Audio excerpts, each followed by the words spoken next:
Well, let's start off with it, guys. Let's start off with some of the storylines around the league, and of course, we got to start out with our own backyard here. Philadelphia Union signed Marcelo. I'm totally kidding, guys. Bad joke. Bad joke. We don't get a Brazilian, but we did renew Olivier M'bazio. He agrees to a new contract. This contract will be through 2026 with options for 27 and 28. He's back. Feels like he's now like the longest tenured Union. We'll see what happens with Allie, but I know it feels like he's been here for like 10 plus years. Well, it's interesting because I'm watching other teams make moves, and for the Union right now, they're essentially just re-signing some guys. We saw Quinn Sullivan's contract. We saw Jeremy Raffanello. Now it's Olivier M'bazio. So I consider that like around the edges types of moves where you go ahead and lock in some guys you want to plan for the future before you start making some other moves. But I also don't love the fact that we're seeing so many of these signings happening. I'll be honest with you.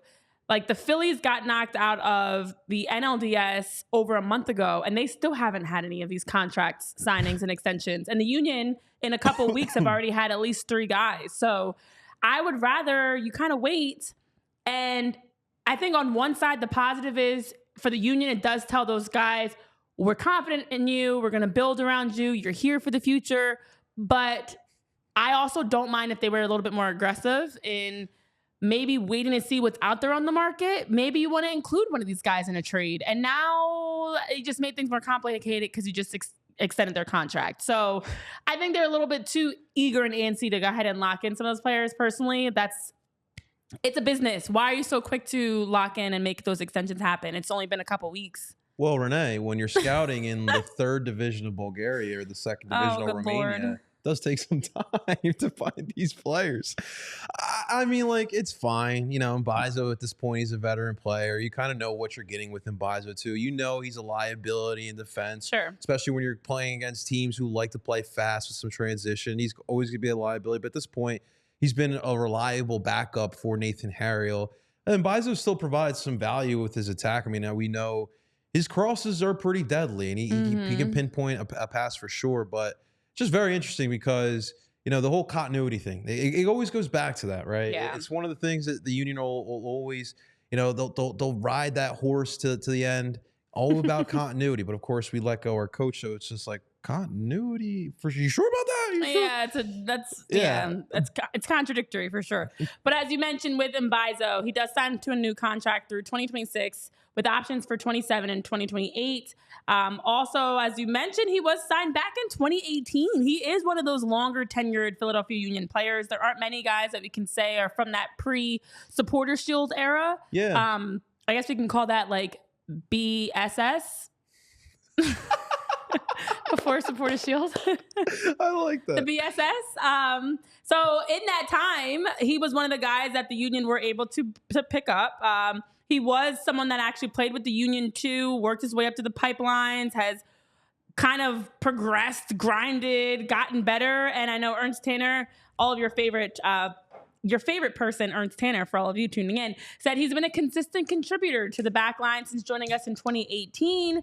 And his speed, his agility, along with his increasingly accurate passing percentage continue to make him a valuable asset to the team. And we are happy to have come to an agreement. So they're coming to agreements with guys they want to lock in for the future. I know in the chat, Michael Wolfinger, and what's up, Michael? You mentioned also someone like Pierre, Nelson Pierre did get a contract as well. We do need the confirmation from the team for that. Yeah, like that hasn't officially been published, but did see the news coming out about it. I saw our friend Jill and Kyle, they were talking about it as well. So we have heard the murmurs. We didn't get the official press release from it, but it does seem they're doing kind of those like around the edges things in terms of moves. I definitely I don't know if it's me being greedy and me wanting just to see a lot from the Union in this offseason.